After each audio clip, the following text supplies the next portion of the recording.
പ്രിയപ്പെട്ട പ്രേക്ഷകർക്കും ഈസ്റ്റർ ആശംസകൾ. ഈസ്റ്ററിൻ്റെയും ഈ വലിയ നോമ്പിൻ്റെയും ഈ സമയത്ത് ക്രൈസ്തവർക്ക് ആർക്കും ഒഴിവാക്കാൻ പറ്റാത്ത ഒരു തീർത്ഥാടന കേന്ദ്രത്തിലാണ് നമ്മൾ ഇന്നുള്ളത്, നമ്മുടെ സ്വന്തം മലയാറ്റൂർ കുരിശുമല. ഈസ്റ്റർ സ്പെഷ്യൽ എപ്പിസോഡിൽ നമ്മളോടൊപ്പം ഒരു അതിഥി കൂടിയുണ്ട്. സിനിമയിലൂടെയും ടെലിവിഷനിലൂടെയും അതോടൊപ്പം സോഷ്യൽ മീഡിയയിലൂടെയും തൻ്റെ സാന്നിധ്യം അറിയിച്ചിട്ടുള്ള അന്ന ചാക്കോ ആണ് നമ്മുടെ അതിഥി. Welcome Anna. Thank you. എന്തൊക്കെയാണ് അന്നയുടെ ഈസ്റ്റർ വിശേഷങ്ങൾ? ഈസ്റ്റർ വിശേഷം എന്താ, ഇന്ന് ഈസ്റ്റർ ആണ്.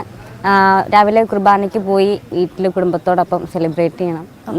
ഇപ്പം എറണാകുളത്ത് ആയതിൽ പിന്നെ ഇങ്ങനെ സ്പെഷ്യൽ ദിവസങ്ങളിൽ പ്രത്യേകം അങ്ങോട്ടേക്ക് പോകും, കുടുംബത്തോടൊപ്പം ചെലവഴിക്കും. അപ്പോൾ മലയാറ്റൂർ വന്നിട്ടുണ്ടോ ഇതിനു മുമ്പ്? ഒരുപാട് വട്ടം വന്നിട്ടുണ്ട്. ചെറുപ്പത്തിലെ പള്ളിയിൽ നിന്നൊക്കെ നമുക്ക് തീർത്ഥാടന കേന്ദ്രവും കൂടെയാണുള്ളത്. അപ്പോൾ സോ അതുകൊണ്ട് ഈ ടൈമിൽ കുറച്ചുകൂടെ നമുക്ക് നേർച്ചകളും പ്രാർത്ഥനകളും ഒക്കെ കൂടുതലായിട്ട് എത്തിക്കുന്ന സമയമാണ്. അപ്പം ഈ സമയത്ത് വരാറുണ്ട്. അത് പിന്നെ മുതിർന്നു കഴിഞ്ഞിട്ടും ഫ്രണ്ട്സിൻ്റെ കൂടെയും ഒക്കെ വന്നിട്ടുണ്ട്. ഇന്നും നിങ്ങളുടെ ചാനലിൻ്റെ ഒപ്പം ഇവിടെ സ്പെൻഡ് ചെയ്യാൻ വേണ്ടിയിട്ടൊരു ലക്ക് കൂടെ എനിക്കുണ്ടായി. നമുക്ക് കയറി തുടങ്ങിയാലോ? നോർമലി പ്രെയറൊക്കെ ചൊല്ലിയിട്ടാണ് അല്ലേ മല കയറുക. ഞാനും വന്നിട്ടുണ്ട്. അതെ, എൻ്റെ വീടിവിടെ അടുത്ത് തന്നെയാണ്. പിന്നെ അപ്പം നമ്മളുടെ ജീസസിൻ്റെ ഗോകുൽ തമ്മലയിലെ പീഡാനുഭവത്തിൻ്റെ ഒരു സിംബലൈസ് ചെയ്തിട്ട് ഒരു 14 സ്ഥലങ്ങളുണ്ട് അല്ലേ? അപ്പം അതിനെ പറ്റിയിട്ട് എന്തൊക്കെ വിശേഷങ്ങളാണ് എന്നൊക്കെ അറിയാവുന്നത്? കുരിശിൻ്റെ വഴി ആണ് ഈ 14 സ്ഥലങ്ങൾ. അതിൽ ഈശോനെ മരണത്തിന് വിധിക്കുന്നത് തൊട്ട് ഈശോനെ കുരിശിൽ തയ്ക്കുന്ന വരെയുള്ള ആ ഒരു യാത്രയാണ് കുരിശിൻ്റെ വഴി എന്ന് പറയുന്നത്. നാട്ടിലാണെങ്കിലും ഈ ഈസ്റ്റർ അടുക്കുന്നതിന് മുൻപായിട്ട് ദുഃഖവെള്ളി ആഴ്ച നമുക്ക് കുരിശിൻ്റെ വഴിയുണ്ട്. അപ്പം നഗരി കാണിക്കലും. അതെ, നഗരി കാണിക്കലൊക്കെ ഉണ്ട്. അപ്പോൾ ഈ മലയാറ്റൂരിൻ്റെ സ്റ്റോറിനെ പറ്റിയിട്ട് അറിയാമോ? മലയാറ്റൂരിൻ്റെ സ്റ്റോറി കുറേ ഇതിഹാസകൾ കേട്ടിട്ടുണ്ട്. തോമാസ് ലീഹ ഒരു AD 52 യേശുവിൻ്റെ മരണശേഷം അപ്പോസ്തലന്മാർ ഓരോ സ്ഥലങ്ങളിലേക്ക് സുവിശേഷം പ്രസംഗിക്കാൻ പോയപ്പോൾ തോമാസ് ലീഹയ്ക്ക് അലോട്ട് ചെയ്ത് കിട്ടിയ കൺട്രിയാണ് ഭാരതം, നമ്മുടെ ഇന്ത്യ. അപ്പോൾ പുള്ളി ഇവിടെ വന്നു, കൊടുങ്ങല്ലൂരാണ് വന്നത്. എന്നിട്ട് ഇവിടെ വന്നിട്ട് സുവിശേഷം പ്രസംഗിച്ചു. പക്ഷെ അന്നേരം ഇവിടെ ഉള്ളവർ അത് അങ്ങനെ ആക്സെപ്റ്റ് ചെയ്തില്ല. അപ്പോൾ പുള്ളി ഈ മലയുടെ മുകളിൽ പോയിരുന്നിട്ട് പ്രാർത്ഥിച്ചു. അങ്ങനെ പ്രാർത്ഥിച്ച് കുരിശ് വരച്ചപ്പോൾ ആ കുരിശിൽ നിന്നൊരു ദിവ്യപ്രഭ ഉണ്ടായിരുന്നു. അതിവിടെയുള്ള ആൾക്കാർ മലവേടന്മാർ കല്ലിൽ കുരിശ് വരച്ചപ്പം അതിൽ നിന്നൊരു പ്രഭ ഉണ്ടായി എന്നുള്ളതും അത് കണ്ടിട്ട് ആൾക്കാർ ഈ സുവിശേഷ പ്രസംഗം ആക്സെപ്റ്റ് ചെയ്ത് പുള്ളിനെ സ്വീകരിച്ചു എന്നാണ് പറയപ്പെടുന്നത്. ബാക്ക് ടു അന്നയുടെ വിശേഷങ്ങൾ പറയൂ. ഈസ്റ്ററിന്റെ വേറെ സ്പെഷ്യാലിറ്റീസ് എന്തൊക്കെയാണ്? ഈസ്റ്ററിന്റെ സ്പെഷ്യാലിറ്റി എന്താ, കുഞ്ഞിലൊക്കെ ആയിരുന്നെങ്കിൽ ചെറുപ്പത്തിൽ എല്ലാ ഇയറും മുടങ്ങാതെ ഈസ്റ്ററിനൊക്കെ നമ്മൾ ഡ്രസ്സ് എടുക്കും. പിന്നെ വലിയൊരു സെലിബ്രേഷൻ തന്നെയാണ്. കസിൻസും നമുക്ക് അമ്മയുടെ നാടുണ്ട്, അപ്പോൾ അവിടേക്കാണ് എല്ലാവരും പോവുക. അമ്മയുടെ സിബ്ലിങ്സ് എല്ലാവരും വരും. എല്ലാവരും കൂടെ രാവിലെ വെളുപ്പിനെ അതിലെ കുർബാനയ്ക്ക് പോകല് ഭയങ്കര ഫീലാണ്. പിന്നെ ഈ സമയത്തൊക്കെ എല്ലാവർക്കും ഓൾമോസ്റ്റ് എക്സാം ഒക്കെ കഴിഞ്ഞിട്ട് വെക്കേഷൻ ടൈം ഒക്കെ ആയിരിക്കുമല്ലോ. അപ്പൊ എല്ലാരെയും കാണാനും പറ്റും ഒരുമിച്ച്. ഒരു ആഘോഷമാണ്. നമ്മുടെ ഓണമൊക്കെ പോലെ എല്ലാവരും ഒരുമിക്കുന്ന ഒരു സന്തോഷമുള്ളൊരു ദിവസമാണ്. ഇപ്പം പക്ഷെ സത്യം പറഞ്ഞാൽ ജോലിയൊക്കെ കിട്ടി എല്ലാവരും പല പല വഴിക്ക് പോയേ പിന്നെ അങ്ങനെ ഒരു യൂണിയൻ നടക്കുന്നില്ല. അത് ഭയങ്കര വിഷമമുള്ളൊരു കാര്യമാണ്. എന്നാലും പറ്റുന്ന പോലൊക്കെ വീട്ടിൽ ചെല്ലാറുണ്ട് ഇതുപോലെയുള്ള സ്പെഷ്യൽ ദിവസങ്ങളിൽ. നിൽക്കാൻ തോന്നുന്നു. നമ്മളിങ്ങനെ നടക്കുമ്പോൾ തന്നെ കാണാല്ലേ ഒരുപാട് പേര് പല സ്ഥലത്തുനിന്നും വരുന്ന കാഴ്ച. ഭയങ്കര വിശ്വാസത്തോടുകൂടി നടന്നു കയറുന്നത്. കുരിശ് ആയിട്ടൊക്കെ ഒരുപാട് വലിയ വലിയ കുരിശുകളൊക്കെ ആയിട്ടാണ് ആൾക്കാർ കുറെ ഗ്രൂപ്പായിട്ടൊക്കെ വന്നിട്ട് യേശുക്രിസ്തു പോയ പോലെ തന്നെ അത്രയും കഷ്ടം അനുഭവിച്ചിട്ടുണ്ട്. ആ പീഡകളുടെ സ്മരണയായിട്ടാണ് ഇങ്ങനെ കുരിശിന്റെ വഴി നമ്മൾ ഇവിടെ ഈ മല കയറി എത്തിക്കഴിഞ്ഞാൽ പൂർണ്ണദണ്ഡ വിമോചനമാണെന്നാണ് പറയുന്നത്. പിന്നെ നമ്മളുടെ ഇന്റർനാഷണൽ ഷ്രൈൻസിലൊന്നാണിത്. അതായത് രാജ്യാന്തര തീർത്ഥാടന കേന്ദ്രം ആയിട്ട് ഇന്ത്യയിൽ തന്നെ ആദ്യത്തെ ഇതാണ്. 2004 അങ്ങനെ പോപ്പ് ഇത് ചെയ്യുന്നത്. അപ്പോൾ അങ്ങനെ ഒരുപാട് വിശ്വാസികൾ പല സ്ഥലത്തുനിന്നും ചെരുപ്പിടാതെയും കിലോമീറ്ററോളം നടന്ന് അങ്ങനെ വരുന്ന സ്ഥലമാണ്. ഈ സ്ഥലത്തിന് മലയാറ്റൂർന്ന് പേര് വന്ന എങ്ങനെയാണെന്ന് അറിയാമോ? ഇത് പെരിയാറും പിന്നെ ഈ മലകളുടെയും ജോയിൻ ചെയ്യുന്ന സ്ഥലമാണ്. അപ്പോൾ മലയും ആറും ചേർന്ന് ഉള്ള ഊരാണ് മലയാറ്റൂരായിട്ടുള്ളത്. പിന്നെ പൊന്മല എന്നും പൊന്മുടിന്നും അങ്ങനെയെല്ലാം പറയുന്നത് അത് പൊന്നിൻ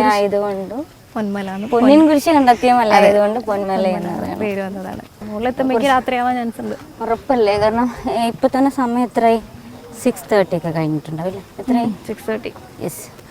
അപ്പോൾ ഇപ്പോൾ തന്നെ ഇവിടെ ഇത്രയും മരങ്ങൾ തിങ്ങി നിൽക്കുന്നതുകൊണ്ട് ഉണ്ടോ കറക്റ്റ് ഒരു ഇരുട്ട് വരും. നോർമലി നമ്മുടെ അവിടുത്തെ ഉള്ളത് വെച്ച് നോക്കുമ്പോൾ കമ്പയർ ചെയ്യുമ്പോൾ കുറച്ചുകൂടെ ഇരുട്ട് കൂടുതലായിരിക്കും. അതെ.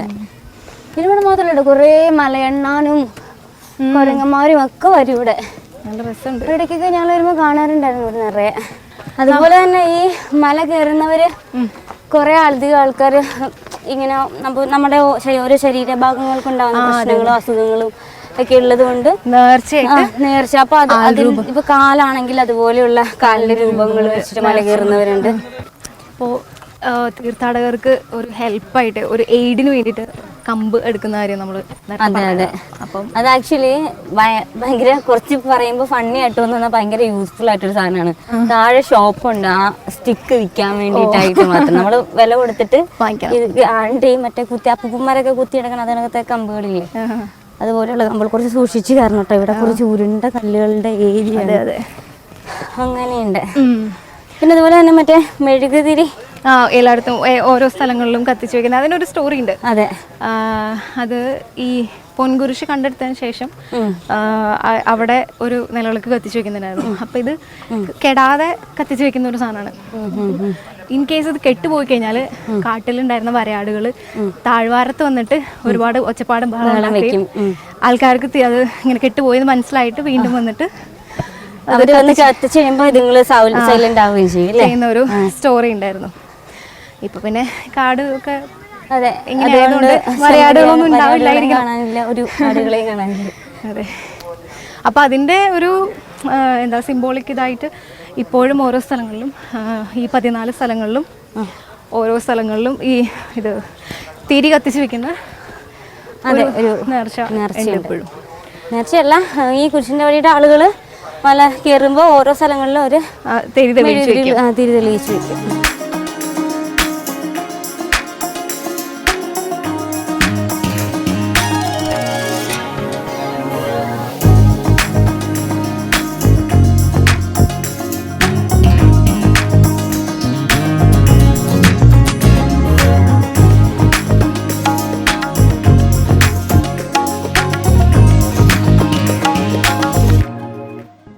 അവിടെ ആ കയറുന്ന വരെയുള്ള ആ ഒരു പോർഷനിലാണ് കുറച്ചൊരു ഡിഫിക്കൽട്ടായിട്ട് തോന്നുക, ബുദ്ധിമുട്ടുണ്ടാവുക.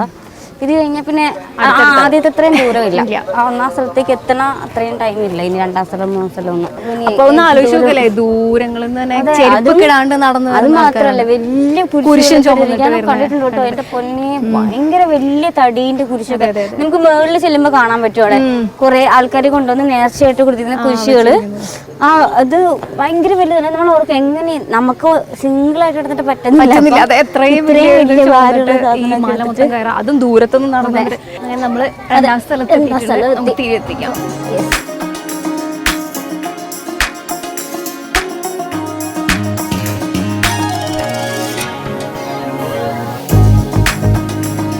കുരിശിന്റെ വഴി ചൊല്ലിക്കൊണ്ടാണ് പോണല്ലേ.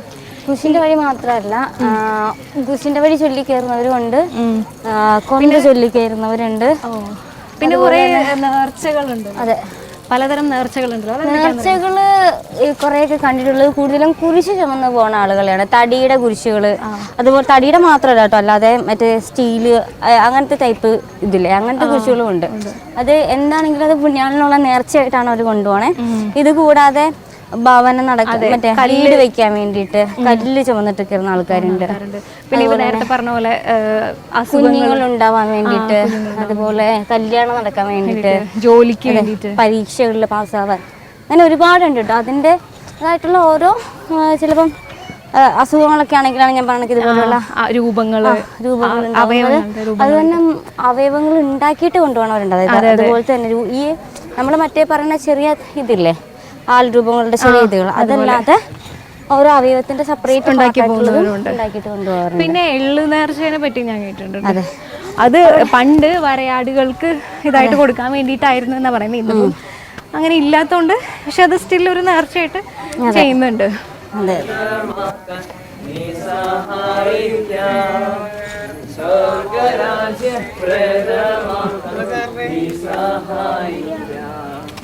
ഭാരത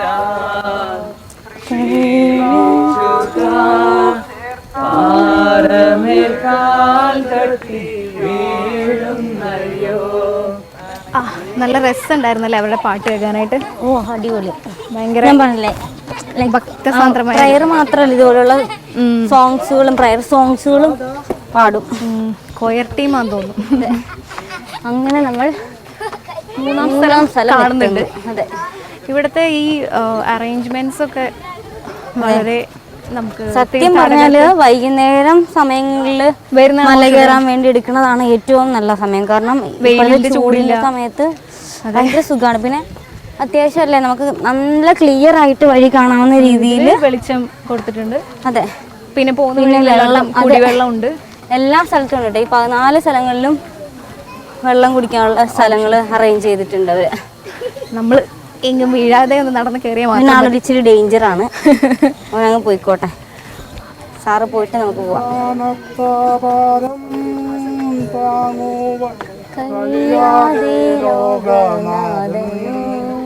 പാദങ്ങൾ പതറി വീണു,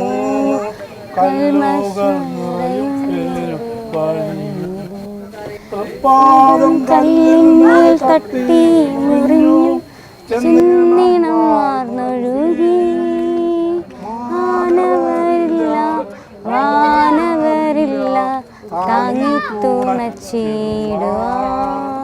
നന്മ നിറഞ്ഞ മറിയമേ സ്വസ്തി, കർത്താവ് അങ്ങയുടെ കൂടെ സ്ത്രീകളിൽ അങ്ങ് അനുഗ്രഹിക്കപ്പെട്ടവളാകുന്നു. അങ്ങയുടെ ദരിദ്രമായ ഈശോ അനുഗ്രഹിക്കപ്പെട്ടവനാകുന്നു. പരിശുദ്ധമായ തമ്പുരാന്റെ അമ്മേ, പാപികളായ ഞങ്ങൾക്ക് വേണ്ടി എപ്പോഴും ഞങ്ങളുടെ മരണസമയത്തും തമ്പുരാനോട് അപേക്ഷിക്കണമേ. കർത്താവെ അനുഗ്രഹിക്കണമേ. പരിശുദ്ധമായ ക്രൂശനായ കർത്താവിന്റെ തിരുമുമ്പിൽ എൻ്റെ ഹൃദയത്തിൽ പതിപ്പിച്ചുറപ്പിക്കണമേ. 14 സ്ഥലങ്ങളിൽ 4 സ്ഥലങ്ങൾ നമ്മളിപ്പോൾ കവർ ചെയ്തു. ഇനി 10 സ്ഥലം കൂടെ ഉണ്ട്. പേരും കടലേ ആഴത്തിൽ അലതല്ലി വീണ നിന്മനോവേദന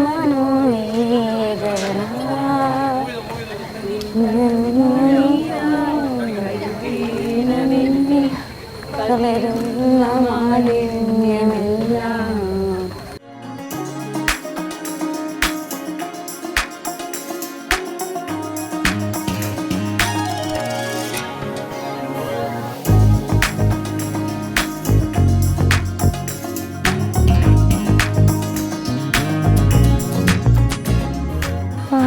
നാലാം സ്ഥലം നമ്മൾ പിന്നിട്ടു. 4 സ്ഥലവും പിന്നിട്ടു വിജയകരമായി. ഇനി 5-ാം സ്ഥലം. 5-ാം സ്ഥലത്താണ് കുരിശും ചുമന്ന് നടന്ന അവശനായ ഈശോയെ ശിമയോൻ വന്നിട്ട് കുരിശ് മാറ്റി പിടിച്ച് ഒന്ന് സഹായിക്കുന്നു. ശിമയോന്റെ സഹായം, ശിമയോനെ പിടിച്ച് ആ കുരിശ് ഏൽപ്പിക്കുന്ന ഒരു ഇത് വരുന്നത് 5-ാം സ്ഥലത്താണ്.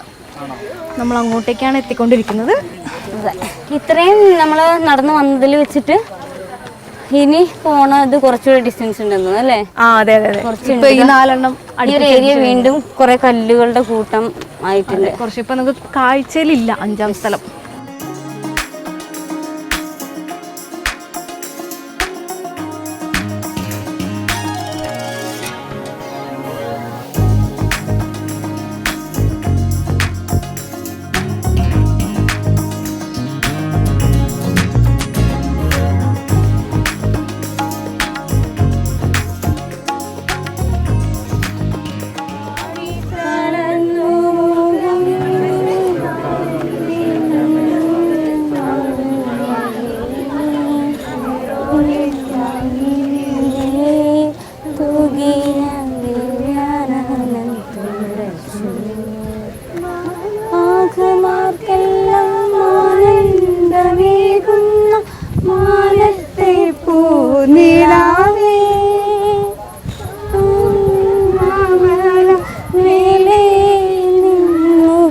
സൂര്യനെ പോലെ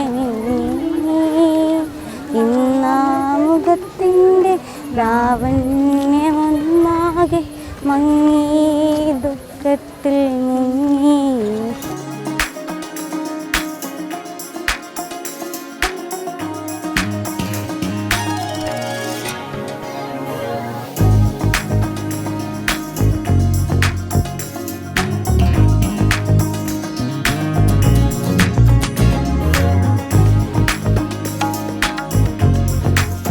നന്മ നിറഞ്ഞ മറിയമേ സ്വസ്തി, കർത്താവ് അങ്ങയോട് കൂടെ സ്ത്രീകളിൽ അങ്ങ് അനുഗ്രഹിക്കപ്പെട്ടവളാകുന്നു. അങ്ങയുടെ തരത്തിൽ ഫലമായി ഈശോ അനുഗ്രഹിക്കപ്പെട്ടവനാകുന്നു.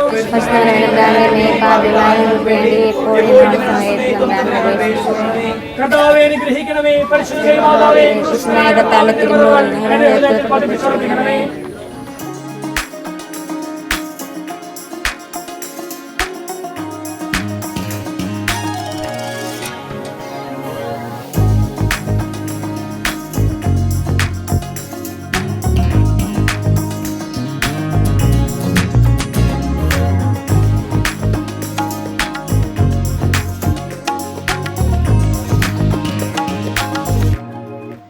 സ്വർഗസ്ഥനായ ഞങ്ങളുടെ പിതാവേ, അങ്ങയുടെ നാമം പൂജിതമാകണമേ. അങ്ങയുടെ രാജ്യം വരണമേ.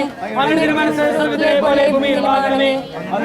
ആഹാരം ഞങ്ങൾക്ക് തരണമേ. ഞങ്ങളുടെ കടലിൽ ക്ഷമിക്കുന്നത് പോലെ നിങ്ങളുടെ പാവനം നിങ്ങൾ ക്ഷമിക്കണമേ. ഞങ്ങളെ പ്രലോഭനപ്പെടുത്തരുതേ. ഞങ്ങളെ രക്ഷിക്കണമേ.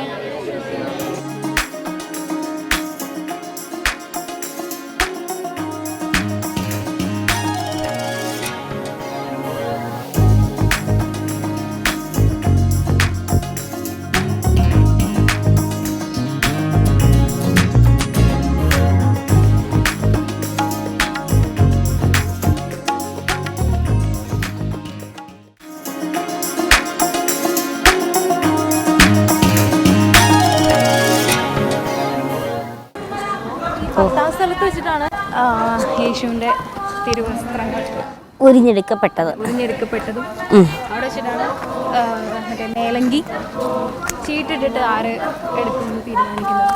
അതെ, അവർ ചിട്ടിയിട്ട് തീരുമാനിച്ചു അല്ലേ? അങ്ങനെയല്ലേ?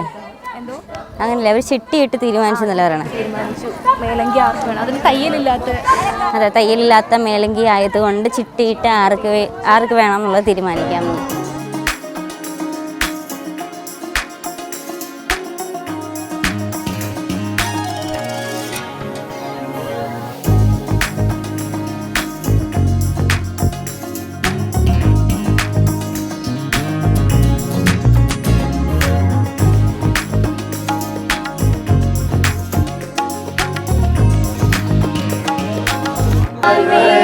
കുന്നിന്നുകൾ പരപ്പിൽ വസ്ത്രമെല്ലാം ശത്രുക്കളൊന്നായൂരിഞ്ഞേ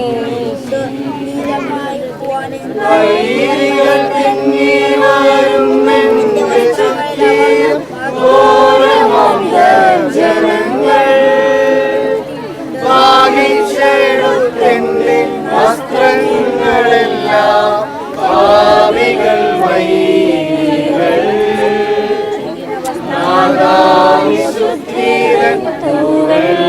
വസ്ത്രങ്ങൾ കണിവാങ്ങു ശാസ്ത്രേ.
14-ാം സ്ഥലവും കഴിഞ്ഞ് തോമസ് ലീഹയുടെ മണ്ഡപവും കഴിഞ്ഞിട്ട് ഇങ്ങോട്ട് എത്തിയിരിക്കുകയാണ്. നമ്മൾ ആനകുത്തിയ പള്ളിയിലേക്കാണ് പോണത്. 11-ാം സ്ഥലം തുടങ്ങിയിട്ട് 14-ാം സ്ഥലം വരെയുള്ള ഇതിലാണ് യേശുവിനെ കുരിശ് തറയ്ക്കുന്നതും പിന്നെ മാതാവിൻ്റെ മടിയിലേക്ക് കടത്തുന്നതും കല്ലറയിൽ സംസ്കരിക്കുന്നതും ഒക്കെ വരുന്നത്. ഇനി നമ്മൾ പോണത് ആനകുത്തിയിട്ടുള്ള പള്ളിയിലേക്കാണ്. ഇതാണ് ഏറ്റവും ആദ്യം വെച്ച പള്ളി. അതെ, നമുക്ക് അത് പോയി കാണാം. ഇതിന്റെ പുറകിൽ ആന കുത്തിയ മാർക്സും കാര്യങ്ങളൊക്കെ ഇപ്പോഴും അതാ അവിടെ എഴുതി വെച്ചിട്ട് സൂക്ഷിച്ചിരിക്കുന്ന ഫ്രെയിം ഇട്ടവരെ. ഇവിടെ പണ്ട് ഘോര വനമായിരുന്ന സമയത്ത് ആനകൾ വന്നിട്ട് കുത്തിയിട്ട് ഒരടിയോളം ക്യാഷ് ഒക്കെ ഇട്ടിട്ടുണ്ട് ആളുകൾ. ഒരടിയോളം ആഴത്തില് എന്താണ് കുഴിഞ്ഞു പോയിട്ടുണ്ട്. എന്താ അതുകൊണ്ടോ അവിടേക്കാണ് കുറച്ചുകൂടെ ഡീപ്പസ്റ്റ് ആയിട്ടല്ല നല്ലോണം തുറന്നിട്ടുള്ളത്. എന്നാലും ഇത് പൊളിഞ്ഞിട്ടില്ല. അതാണ് അതിൻ്റെ ഒരു ഇത്. ബാക്കിയുള്ളത് അവർ സംരക്ഷിച്ച് കാണാൻ വേണ്ടിയിട്ട് വെച്ചേക്കുന്നത്. ചെങ്കല്ലുകൊണ്ടുണ്ടാക്കി, ചെങ്കല്ലെന്നല്ലേ പറയണേ, ചെങ്കല്ലുകൊണ്ടുണ്ടാക്കിയ പള്ളി. ഒരു കുഞ്ഞു പള്ളിയാണിതല്ലേ. അപ്പുറം മെയിൻ പള്ളിയുണ്ട്. ഇവർ അതിൽ തന്നെ വീണ്ടും ബിൽഡ് ചെയ്തത് ഇങ്ങനെ പ്രൊട്ടക്ട് ചെയ്ത് അങ്ങനെ വെച്ചേക്കാണ് അല്ലേ, ഗ്ലാസ് വെച്ചിട്ട് ബിൽഡ് ചെയ്ത്. ഇവിടെ എഴുതി വെച്ചിട്ടുണ്ട് ആന കുത്തിയ പള്ളി ഡീറ്റെയിൽസ് വരെ എഴുതി വെച്ചിട്ടുണ്ട്.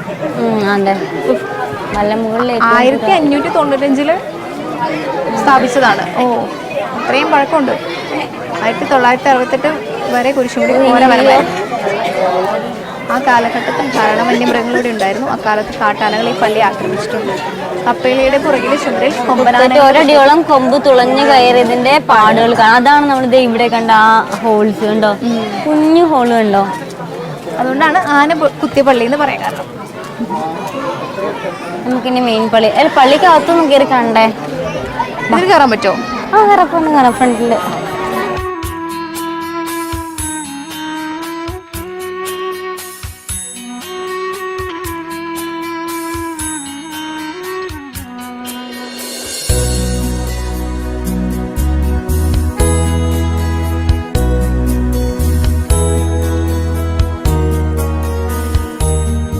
അപ്പോൾ ഇതാണ് ആദ്യമായിട്ട് പണിത കപ്പേള. ഇനി അതിന് ശേഷം വന്ന വലിയ പള്ളിയിലേക്കാണ് നമ്മൾ പോണേ. ഇതാണ് വലിയ പള്ളി അല്ലേ? ഇത് രണ്ടാമത് പണിത പള്ളിയാണ്. ഇത് കുറച്ചുകൂടെ വലുപ്പമുണ്ട്. അതെ, ഇത് കല്ലുകൊണ്ടാണ് ഇതിൻ്റെ പണ്ട് പണി. എന്താ കല്ല്?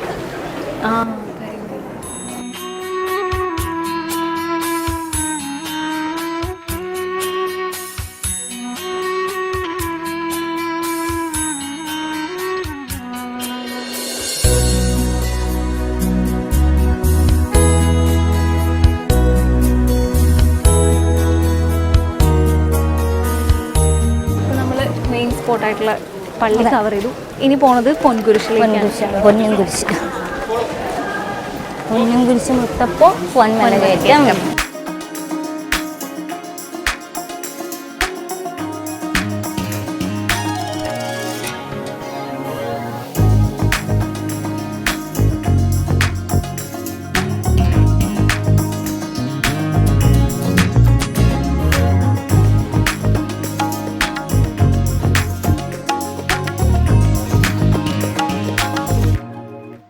ഈ പൊൻകുരിശിൻ്റെ ചരിത്രം എങ്ങനെയാണെന്ന് അറിയാമോ?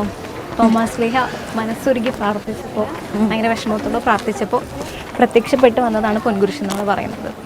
ഈ പൊൻകുരിശോ? ഈ പൊൻകുരിശായിരിക്കില്ല, ഇത് അതിന് എന്താണ് സിംബോളിക്കായിട്ട് വലുതായിട്ട് പണിത് വെച്ചിട്ടുണ്ടായിരിക്കും. ഓക്കെ, ഈ പൊൻകുരിശ് എപ്പോൾ എവിടെയായിരിക്കും അതറിയില്ല. ആ പൊൻകുരിശ് കണ്ടെടുത്തതിൻ്റെ ശേഷമാണ് വിളക്ക് കത്തിച്ച് സ്ഥിരമായിട്ട് നമ്മൾ നേരത്തെ പറഞ്ഞില്ലേ വരയാടുകൾ ഒച്ച ഉണ്ടാക്കിയിട്ട് വിളക്ക് കെട്ടു പോകുമ്പോൾ വരയാടുകൾ ബഹളം ഉണ്ടാക്കി താഴെ വന്നിട്ട് വീണ്ടും ഈ വിളക്ക് കത്തിച്ച് കഴിയുമ്പോൾ അവർ നിശബ്ദരാകുന്ന ആ ഒരു പരിപാടിയൊക്കെ ഉണ്ടായിരുന്നു. അപ്പോഴാണ് ഇനി നമുക്ക് കാണാനുള്ളത് തോമാസ് ലീഹയുടെ കാൽപാദം പതിഞ്ഞ സ്ഥലമാണ്. ഇനി നമുക്ക് കാണാനുള്ളത് തോമാസ് ലീഹയുടെ കാൽപാദങ്ങൾ പതിഞ്ഞ പാറയാണ്. അവിടെ ആ ആ കാൽപാദത്തിന്റെ ആ ഒരു ഇതല്ലേ അതുപോലെ ഇവിടെ ഉണ്ട് അല്ലേ? കാൽമുട്ടുമുണ്ടെന്നാണ് പറയുന്നത്. നമുക്ക് കാണാം. യെസ്, ആ റൗണ്ട് ചെയ്തേക്കുന്ന ഇത് കണ്ടോ, ഇത് കറക്റ്റ് കാല, അത് ഉപ്പുറ്റി, ഇത് കാലിന്റെ ഭാഗം. അതും കാണാം കേട്ടോ. ഉപ്പൂറ്റി ചവിട്ടിയാൽ തൊട്ട് മേളിലോട്ട് ഉണ്ടാവും. ഷേപ്പ് ഉണ്ടോ?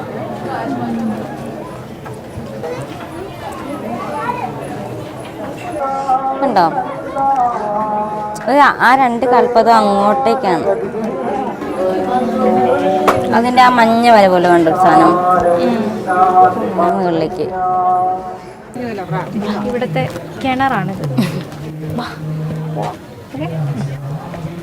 ഇനി നമ്മൾ കാണുന്ന ഈ കിണറാണ്. അതെ, ഇത് തോമാസ് ലീഹ പ്രാർത്ഥിച്ചുകൊണ്ടിരുന്നപ്പോൾ ദാഹിച്ചപ്പോൾ വെള്ളം സംഭരിച്ച കിണർ. അല്ല, അരി ഉറവ. ഉറവ വന്നാണ് പാറയിൽ ഇങ്ങനെ അടിച്ചപ്പോൾ പിന്നീട് ഒരു ഫ്രഷ് വാട്ടറിന്റെ ഉറവ ഉണ്ടായതാണ്. അത് പിന്നീട് ഇങ്ങനെ കിണറായിട്ട് ഇങ്ങനെ വറ്റിയില്ല അല്ലേ? പോരെ, മതി, ധാരാളം. കുടിക്കണോ? കുറച്ച് കുപ്പി അതൊക്കെ കിടക്കുന്നുണ്ട്.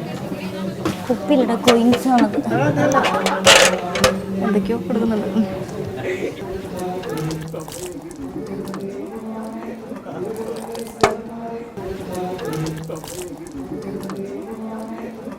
അപ്പൊ നമ്മൾ പൊൻകുരിശ് കണ്ടു.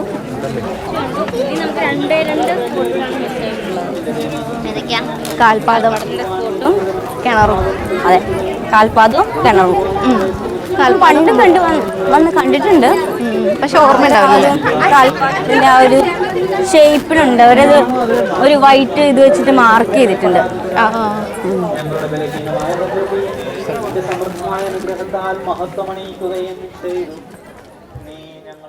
ക്രിസ്തുവിന്റെ പീഡാനുഭവത്തിലെ 14 നിർണായകമായ സന്ദർഭങ്ങളെ പരാമർശിക്കുന്ന 14 സ്ഥലങ്ങളും താണ്ടി നമ്മൾ ആനകുത്തിയ പള്ളിയും മെയിനായിട്ടുള്ള പള്ളിയും ഒക്കെ കടന്ന് പൊൻകുരിശും പിന്നെ തോമാസ് ലീഹയുടെ പാദങ്ങളും എല്ലാം കണ്ട് ഇവിടെ എത്തി നിൽക്കുകയാണ് അല്ലേ. നമ്മുടെ പ്രോഗ്രാം നമ്മൾ വൈൻഡപ്പ് ചെയ്യാൻ പോവാണ്.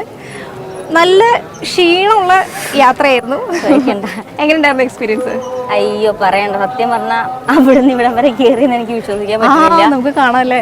ഞാൻ പറഞ്ഞില്ല, കുറെ നാളുകൾക്ക് ശേഷമാണ് ഞാൻ വീണ്ടും വരുന്നത് മലയാറ്റൂര് മല കയറാൻ വേണ്ടിയിട്ട്. അല്ലെ, ദൈവത്തോട് നന്നായി മനസ്സുരുകി പ്രാർത്ഥിച്ച് ആ പൂർണ്ണ ദണ്ഡ വിമോചനം അല്ലേ, അതുതന്നെ. അപ്പൊ പൂർണ്ണ ദണ്ഡ വിമോചനം എന്ന് പറഞ്ഞ പോലെ എല്ലാ പാപങ്ങളും ദൈവം അക്സെപ്റ്റ് ചെയ്ത് പുറത്ത് ഒരു ഫ്രഷ്, ഒരു പുതിയ എനർജിയോടുകൂടി ഞങ്ങൾ മല ഇറങ്ങാൻ പോവുകയാണല്ലേ. ഭയങ്കര സന്തോഷമായി. Anyway, thank you Kerala vision, thank you. അപ്പം എന്നെ പറഞ്ഞതുപോലെ തന്നെയായിരുന്നു എൻ്റെ എക്സ്പീരിയൻസ്. ഇതൊരു ഷൂട്ടിംഗ് എന്നതിലൊക്കെ ഉപരി ഒരു ആത്മീയമായ ഒരു ജേർണി ആയിട്ട് തന്നെയാണ് എനിക്ക് ഫീൽ ചെയ്തത് അല്ലേ. അപ്പോൾ കേരള വിഷൻ്റെ എല്ലാ പ്രേക്ഷകർക്കും ഹൃദയം നിറഞ്ഞ ഈസ്റ്റർ ആശംസകൾ ഒരിക്കൽ കൂടി നേരുകയാണ്. അതോടൊപ്പം ഞങ്ങൾ മല ഇറങ്ങാൻ പോവാണ് അല്ലേ. അതെ, ഇനി ഞങ്ങൾക്ക് മല ഇറങ്ങണം. എൻ്റെയും എല്ലാവിധ സന്തോഷത്തിൻ്റെയും ഐശ്വര്യത്തിൻ്റെയും നന്മയുടെയും ഒക്കെ നല്ലൊരു ഈസ്റ്റർ കാലം ഞാൻ നിങ്ങൾക്ക് ആശംസിക്കുകയാണ്.